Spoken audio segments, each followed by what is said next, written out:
sta tenendo un seminario davvero molto interessante di agromiopatia qui a Verona, la prima volta che viene fatto a Verona e tra le prime volte in Italia, su una materia molto insolita ma molto interessante.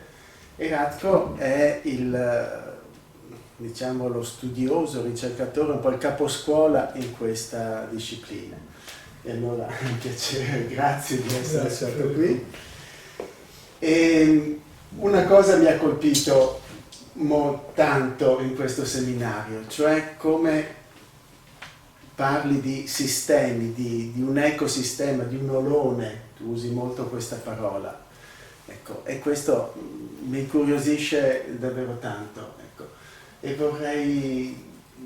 mi pare sia un grande arricchimento per la medicina omeopatica, questa lettura sistemica. Se ne parla in questo periodo, ma cosa mi sai dire al riguardo? Todo esto empezó cuando empezamos a releer al órgano, porque para muchos estudiosos de la homeopatía o interesados en homeopatía han leído muchos libros sobre la homeopatía, pero muy pocos se han puesto a estudiar a detalle el órgano. Y cuando vemos los primeros párrafos de órgano,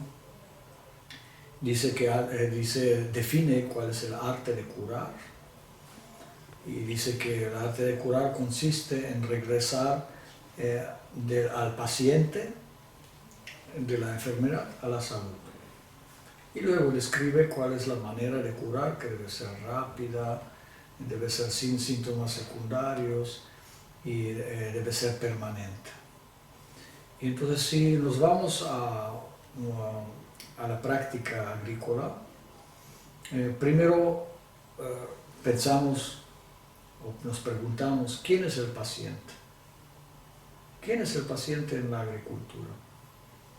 La mayoría de las personas se imagina que el paciente es la planta o el cultivo, que es la contestación, digamos, la más inmediata. Pero si nos ponemos a pensar, entonces cada una de las plantas contiene muchos organismos vivos adentro, le llamamos endofitos, que son organismos que viven en la savia de la planta. Y también en el sistema radicular de la planta convive con una gran cantidad de microorganismos ecto, que es decir, que están asociados a las raíces, ayudan a la planta a defenderse de los enemigos y también llevar nutrientes para la planta. Y entonces la idea de quién es el paciente se amplía un poco. Quizás el paciente en agricultura no es la planta en sí, sino una comunidad de organismos que están asociadas con la planta y también con el suelo.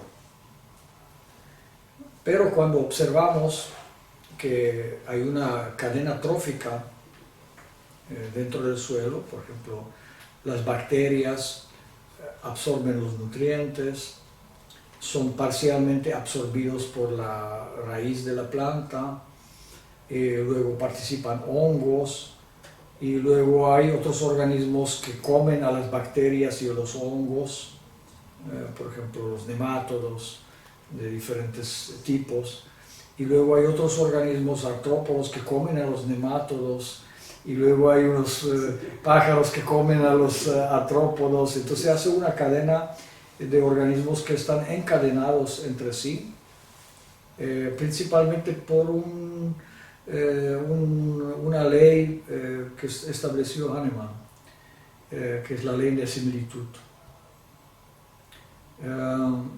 Cuando hablamos sobre la similitud, Hahnemann hablaba sobre la similitud sintomática. ¿Por qué? Porque en la época de Hahnemann la ciencia tenía un cierto desarrollo, pero no nada comparable con los conocimientos que podemos tener hoy de genética, de bioquímica, de otras cosas. Y hay que reconocer que Hahnemann fue genial en esta idea aparentemente simple, que dice que lo similar cura a lo similar. Es sorprendente que en esta época hace tantos años, pudo visionar una ley que es prácticamente una ley universal. Lo interesante en nuestro sistema de aplicación es que cuando empezamos a ampliar el esquema del paciente o el límite del paciente, nos dimos cuenta que el paciente no es ni la planta, ni los microbios en sí, ni la comunidad en sí por separado, sino es toda una unidad de organismos que conviven de una manera diaria y en mayoría de los casos se benefician mutuamente. No hay esta competencia que decía Darwin, que un organismo mata a otro y sobrevive al otro y que los más fuertes sobreviven. Esa es una visión totalmente contraria a lo que nosotros pensamos sobre la agricultura. La mayoría de las relaciones en la agricultura se dan por similaridad y en ambiente de cooperación. Podríamos decir un ambiente de amor. Sì? È molto bello questo, mi fa molto piacere perché penso che la legge di similitudine sia una legge universale e l'omeopatia sia l'applicazione alla medicina della legge universale della similitudine, della consonanza, di risonanza. Per cui è molto bello quello che dici, mi fa molto molto piacere. Ahora, cuando llegamos a definir la similitud, entonces es la otra definición que hicimos. Por la primera definimos que el paciente no es un solo organismo, sino un grupo de organismos que forman unidades y que pueden formar unidades de mayor o menor densidad o mayor o menor vitalidad. Los lugares de mayor vitalidad lo llamamos atractores y las de menor vitalidad lo llamamos decúbitos.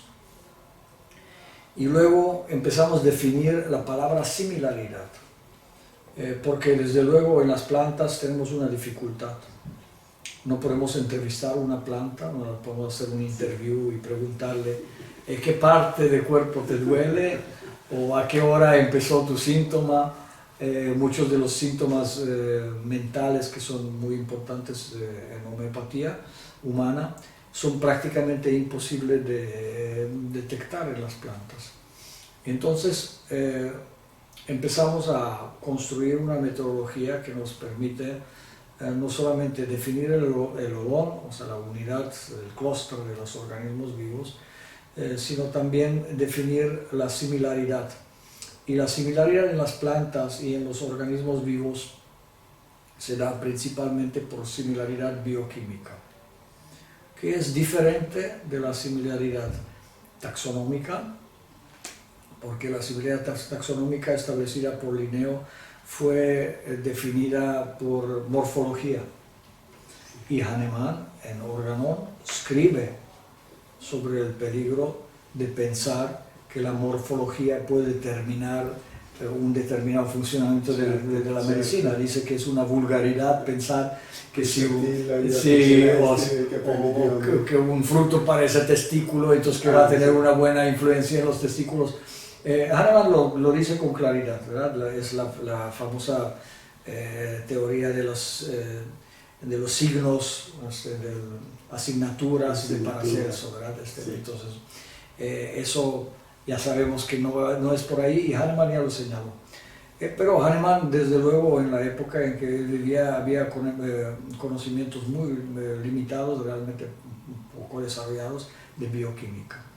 Y hoy sabemos con mucho detalle cuál es la composición de cada organismo vivo. Y entonces empezamos a hacer primeros ejercicios de cómputo, computarizar los diferentes compuestos secundarios en las plantas, los metabolitos secundarios en las plantas, y también a los semioquímicos en los insectos y en diferentes animales. Y descubrimos que hay muchos compuestos que son comunes entre diferentes plantas y generalmente son comunes entre plantas de diferente taxonomía. Esa es la parte, digamos, más sorprendente, más interesante. Y uno se pregunta, ¿por qué dos plantas de taxonomía muy diferente, por ejemplo, ginkgo biloba y maíz, ¿no? de dos épocas evolutivas diferentes, dos continentes diferentes, tienen tantos metabolitos en común. Bueno, los tienen en común porque en un pasado muy remoto estos dos organismos convivieron en las condiciones similares y desarrollaron defensas o bioquímicos similares. Después, cuando la Tierra se dividió en continentes, entonces cada uno de los organismos quedó siguiendo su desarrollo evolutivo, pero una base bioquímica quedó inmóvil, quedó fija. Entonces, cuando descubrimos esta similaridad, empezamos a elaborar lo que llamamos las listas de similaridad metabolica. Questa è un'osservazione che hai sviluppato te, una ricerca, mi pare, che hai sviluppato in particolare te, questo dei metaboliti secondari. Sí, en principio no sabíamos qué significaba. Hicimos la primera lista y quedamos sorprendidos porque pensamos que si la planta objetivo iba a ser, por ejemplo, una planta poácea, que las plantas más similares iban a ser de la misma familia. Pero fue totalmente diferente. Entonces, cuando hicimos la primera lista, empezamos a pensar cuál es el significado. Empezamos a hacer experimentaciones y descubrimos que el significado está simple. Si dos plantas tienen una alta similaridad metabólica, son similares, podemos determinar el grado de la similaridad, podemos darle un número, pero si una planta tiene 20 metabolitos similares con la otra, bueno, podrían tener la similaridad 20. Y si una tiene 40, pues tiene 40, tiene doble, ¿verdad? Tiene más similaridad. Y luego empezamos a hacer listas de similaridad que combinan los semioquímicos y metabolitos secundarios de las plantas. Quiere decir, las plantas y los animales también tienen muchos metabolitos comunes. Y uno se preguntaría, ¿por qué un pino produce testosterona, por ejemplo? Aparentemente no tiene un motivo. Dice, porque un pino no requiere testosterona para atraer hembras humanas, por ejemplo, y no lo utiliza directamente, pero atrae a través de la testosterona muchos otros animales, entre ellos algunos mamíferos, pero también insectos, que utilizan la testosterona en su metabolismo. Y entonces descubrimos que también hay una sorprendente similaridad entre diferentes organismos, digamos, interespecie, ¿sí? Entre animales y plantas. Y luego empezamos a ver que hay también similaridad entre las bacterias, ¿verdad? Y entre los hongos, que pueden ser endófitos o pueden ser ectomicorizas, pueden ser diferentes.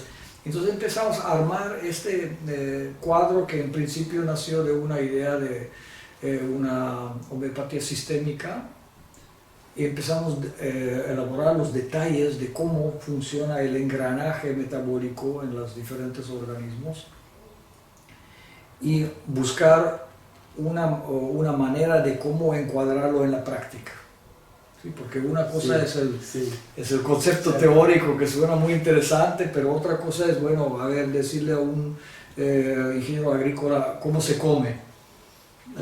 ¿Cómo que se come? Si se come bebiendo o con cuchara, o cómo hacerlo prácticamente. Entonces poco a poco empezamos a modificar algunos protocolos, empezamos a experimentar, primero en pequeños cultivos. La primera dificultad fue elaborar homeopatía en gran cantidad. ¿Sí? Porque si alguien viene, por decir, a una farmacia homeopática y dice, bueno, podrían venderme 500 litros de Nux vomica, van a decir, 500 litros. Eso no se puede, es una persona pazza, ¿verdad? Que está pidiendo 500 litros de Nux vomica. Más que en la agricultura nosotros requerimos estos 500 litros, ¿sí? Porque si tú tienes un paciente grande, que puede ser un paciente de 1 hectárea o 100 hectáreas o 1000 hectáreas o 20.000 hectáreas como ahorita estamos proyectando en Brasil, atendidos con homeopatía. Entonces tú requieres elaborar una gran cantidad de homeopatía. Y la mayoría de la gente se imagina que es suficiente poner unos cuantos gránulos en miles de litros de agua y que ya va a haber una preparación homeopática, y eso no es cierto, porque Hahnemann lo dice con claridad. Quindi è molto, quante cose, è molto interessante quello che stai dicendo. Interessante che tu conosci bene Hahnemann e nello stesso tempo fai tante considerazioni che sono di estrema attualità e attinenti alla scienza, al dibattito scientifico epistemologico contemporaneo. E anche questa base, parlare di base biochimica, è affascinante come logica di spiegare un po' le scale dei regni viventi. Insieme a questo c'è, stai dicendo, la necessità di dimostrare sul campo e anche in grandi estensioni di migliaia di ettari l'effettività, l'efficacia di l'azione di questo trattamento e la necessità di formulare un modo di preparare e di distribuire il rimedio diverso, quindi grosse cuestiones, insomma.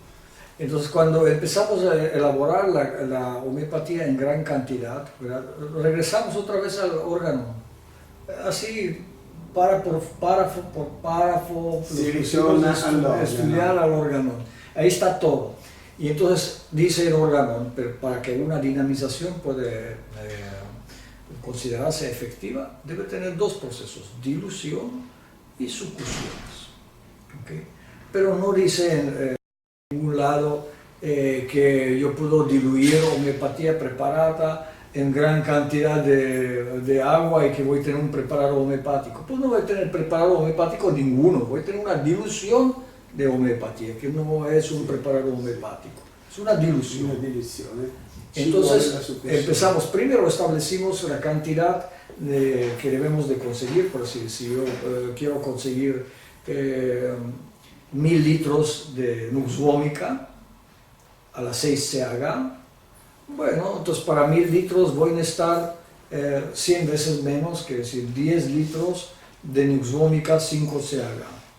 Y para conseguir 10 litros de 5 CH voy a necesitar 100 mililitros de 4 CH. Y para 100 mililitros voy a necesitar 1 mililitro de 3 CH.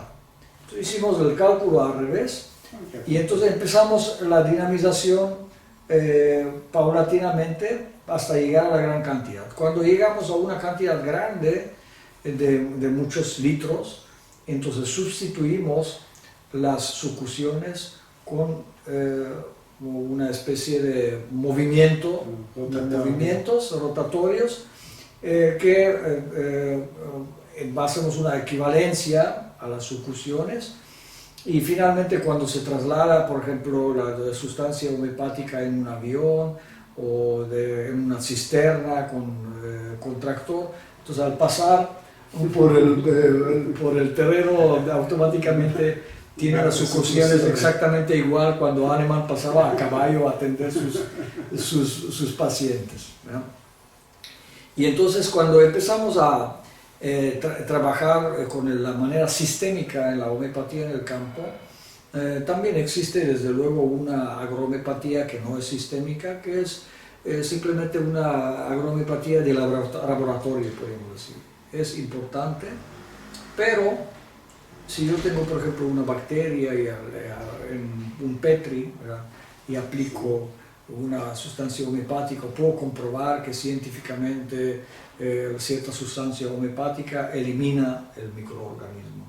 Pero esto todavía no quiere decir que esto va a funcionar en la agricultura, porque la agricultura es un sistema complejo, donde participan muchos organismos en conjunto y están enlazados por similaridad en una especie de racimos o clústeres.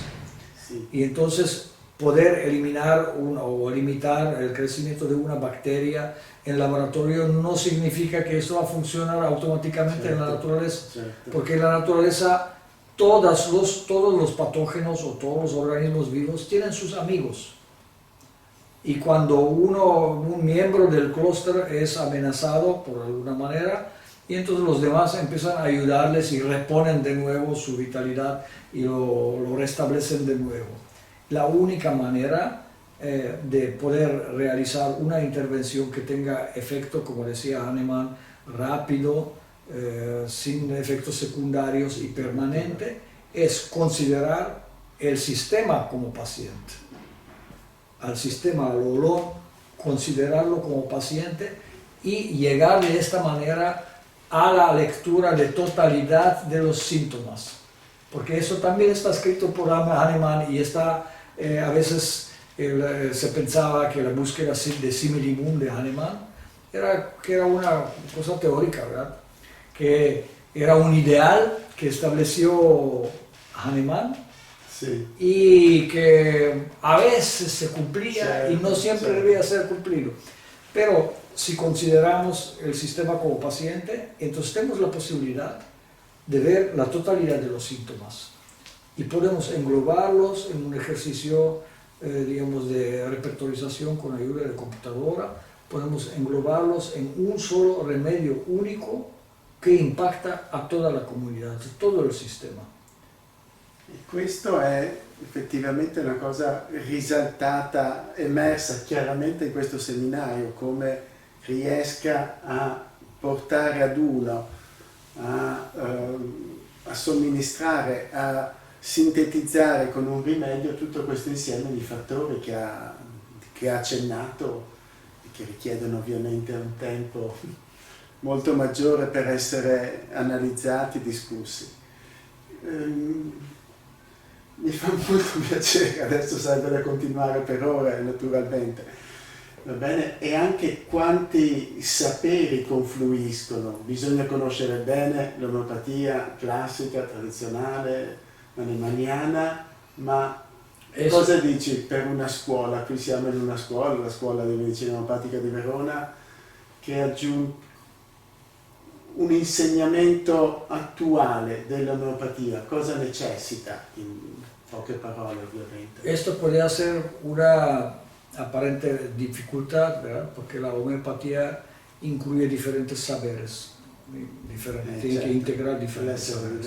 Sí. Por un lado homeopatía, por otro lado bioquímica, por otro lado genética, por otro lado la agricultura, porque también es un saber especial,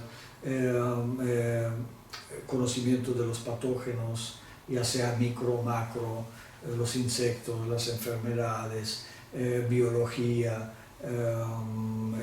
anatomía de los diferentes organismos, el metabolismo, cómo funciona el metabolismo y cómo se enlaza todo esto en un sistema. Eso es lo más importante, ¿sí? Porque mientras que muchos científicos pro homeopatía se concentran para comprobar de que la homeopatía existe, nosotros no tenemos esta preocupación, no tenemos duda, no tenemos la menor duda.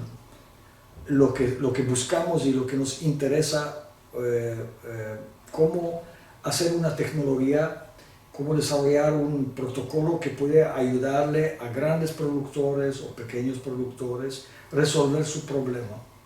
Sí. ¿Cómo podemos asegurar que lo que hacemos que tenga un éxito económico para ellos?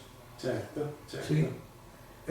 Porque trabajar en el laboratorio y comprobar que la homeopatía existe para nosotros no es una novedad.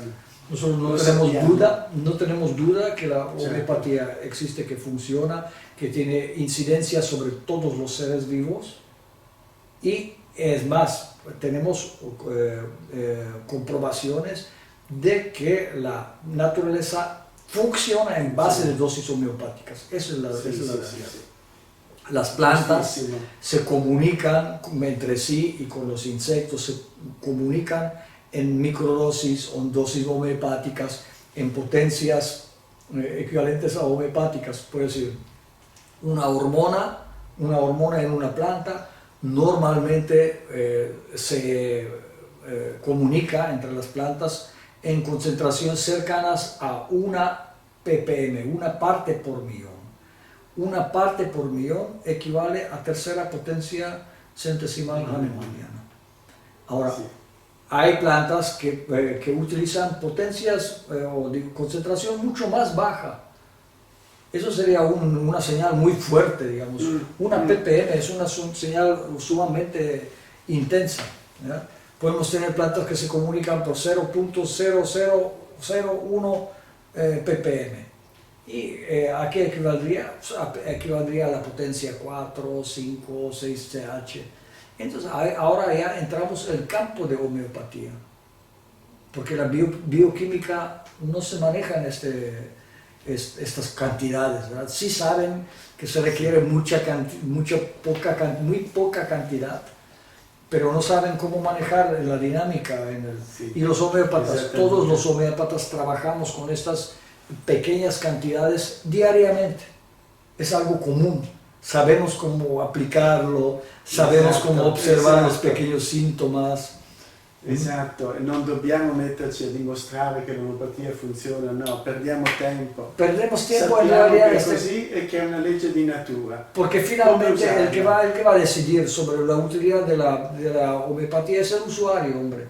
Es el agricultor que dice, mira, a mí no me importa qué teoría utilizas, pero yo quiero resolver mi problema. Si tú puedes resolver el problema, el campesino te paga.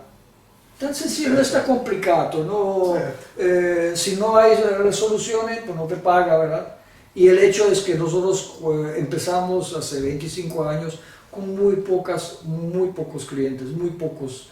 Y los que lograron resolver su problema, entonces nos llaman una y otra vez y corren la voz, invitan a otros y actualmente tenemos alumnos en 15 países y vamos de un congreso a otro, de una asesoría a otra. ¿Por qué? No porque haya una lobby científica que diga que tenemos razón y que tenemos una comprobación, mediciones de laboratorio en 3 milímetros de tamaño, un microscopio, una bacteria que se movió 3 centímetros, yo lo comprobé científicamente, hice un paper científico. No, nuestro trabajo se comprueba en el resultado para el campesino. Y eso es lo interesante. Y eso es lo que debe hacer la homeopatía humana, veterinaria o agro. Debe buscar la satisfacción y resolver los problemas concretos del cliente. Certo. Es lo único que necesitamos. Entonces, cuando esta masa de clientes contentos empieza a crecer, entonces la misma gente va a decir a la ciencia, certo, Madonna mía, o sea, deja entrar esta homeopatía porque es más barata, más ecológica, es efectiva, nos ayuda. ¿Qué estás diciendo aquí? ¿Qué nos estás proponiendo? ¿Qué modelo propones tú? Y el modelo homeopático es un modelo democrático. Partendo proprio da questo, modello democratico, rispettoso della natura, non violento. Exacto, es un natural, o sea, emula la manera como la naturaleza resuelve sus problemas, ¿verdad? Quindi può essere una risposta anche alla crisi ecologica e ambientale che c'è, anche nei paesi più poveri del mondo può essere un grande aiuto. Ahora, un vantaggio económico per l'agricoltura. Desde luego, como modelo sociológico, ¿verdad? Tiene mucho mayor bondad. Y entonces vemos que hay algunos países, por ejemplo Suiza, ¿verdad? Tiene la homeopatía en un muy buen lugar, Inglaterra también tiene un buen lugar, sí. México tiene homeopatía en muy buen lugar, acaban de inaugurar un gran hospital homeopático en la Ciudad de México, hace un año y medio, enorme, es un edificio moderno, nuevo, ¿verdad? Y la homeopatía veterinaria y la agrohomeopatía ya está, digamos, dentro de la legislación, o sea, ya está considerada como un método científico. Sí. En Brasil, en la Universidad de Viçosa, otorgan maestrías y doctorados en agrohomeopatía. Entonces, no entiendo de dónde proviene este movimiento político anti-homeopatía en algunos otros países. no voy a mencionar los nombres, pero todos sabemos dónde, ¿verdad? Entonces dicen, no entiendo cuál es el motivo. Si otros países lo tienen, también pasan por controles estrictos, universitarios, con oposiciones, comisiones, comprobaciones, ¿verdad? Todo tiene el protocolo científico acostumbrado. Entonces no entiendo por qué algunos países la homeopatía está in un lugar tan importante. È una cosa molto ideologica, sembra, di potere, di affermazione di un principio contrapposto ad altri. Y tú ves países como India, que desarrollo tan fantástico, tienen de homeopatía, tienen clínicas y aplican en agrohomeopatía y en pequeñas, grandes extensiones y resuelven muchos problemas así. È una bella sfida che abbiamo davanti. Adesso forse dobbiamo... Tu hai il seminario. Bene por la escuela de Verona, porque es un lugar realmente privilegiado. Por varias cosas. Número 1, por el clima. Número 2, por la gente. Número 3, por el lugar. Y número 4, por la apertura mental. Porque hablar sobre la agrohomeopatía sistémica es realmente un tema bastante complejo, y yo veo aquí se reunió un gran número de estudiosos de la homeopatía. Algunos de ellos ya están aplicando homeopatía aquí en agro, en Italia, con muy buenos resultados, hace 3, 4 años, y entonces acuden a esta escuela para saber más, quieren saber más detalles, quieren aprender más tecnología. Cada vez están surgiendo pues, nuevos aportes. Este año pudimos publicar en italiano un libro que se llama Bases de la agrohomeopatía sistemica. Es un libro che está publicado por Nuova Ipsa. È stato pubblicato un libro, Basi dell'agromeopatia, dalla Nuova Ipsa, è appena uscito il mese scorso, un libro eccellente. Poco a poco vamos cumpliendo las promesas del año pasado. Dijimos, vamos a traer el libro en italiano, porque todos dijeron, ¿por qué en español? Bueno, ¿por qué en español? Porque vivimos en México, pero ya tenemos un italiano. Italia es el primer país europeo que tiene un libro de agrohomeopatía sistémica, profesional, no agrohomeopatía antropocéntrica, sino una agrohomeopatía que está basada en los conocimientos científicos sobre la similaridad metabólica entre los diferentes organismos vivos vistos como un sistema. Entonces, eso es un aporte. E questo è il libro. Fondamenti di agromeopatia, Hans Gortychowski, l'autore, Nuova Ipsa edizione. Y ya forma parte della biblioteca della Scuola di Omeopatia di Verona. Grazie moltissimo. Io grazie davvero, spero di riaverti te, Francesco, il traduttore Alessandro, di riaverti qui a Verona, e spero che possa essere l'inizio di una collaborazione che per parte mia sono entusiasta, ecco, mi sono innamorato di questa materia di agronomia. Mi piace vedere le piante, ecco, ma non ho mai pensato all'agronomia, invece es algo muy... Quante cose ci sono, quanto sapere è utile, ricco, che apre il cervello. Es algo muy estimulante cuando uno puede caminar en un terreno y puede llevar su familia, y tú puedes tomar un fruto directamente del árbol, y no necesitas preocuparte si necesitas lavarlo y quitarle el tóxico o algo así, sino simplemente lo comes como debe ser, natural. Y entonces dice, ¿qué tiene de especial los frutos agrohomeopáticos? Bueno, lo primero es el sabor. Tienen un mejor sabor, pero también tienen un contenido mineral mucho más elevado, mucho más importante, es entre 30 y 40%. ¿Sí? Es un método que es ecológico, que no daña la naturaleza, y obviamente el agricultor dice, yo antes producía de otra manera, pero ahora estoy con agrohomeopatía, llevo toda mi familia al campo, convivimos, nos sentamos entre el cultivo, que es algo que los otros métodos de producción no lo pueden hacer. Una vez asistí a un congreso de productores de manzana, había unos 200 productores de manzana, mayoría de ellos tenían su casa en su propio cultivo, en el centro de su propio cultivo. Y dije, voy a hacer una pequeña entrevista, una encuesta. ¿Podrían por favor levantar en la sala mano quienes han sufrido cáncer? Y entonces en la sala donde había 200 agricultores se levantaron como 120 manos. Y todos miraban sorprendidos ahí en la sala, porque cada uno sabía de su propio cáncer, pero no sabían de la proporción, digamos, de la región, ¿verdad? Entonces cuando vieron esto se hizo un silencio. Se hizo un silencio, porque ellos mismos no sabían. Y yo no necesitaba añadir nada, simplemente hicimos una pequeña encuesta y la misma gente se dieron cuenta que había pasado algo sobre el cual no tenían, digamos, no tenían los informes de la epidemiología del cáncer en la región, ¿verdad? Y todos han vivido dentro de sus cultivos, quiere decir, una casa en centro y alrededor manzanas donde aplicaban los químicos y pensaban que no pasaba nada.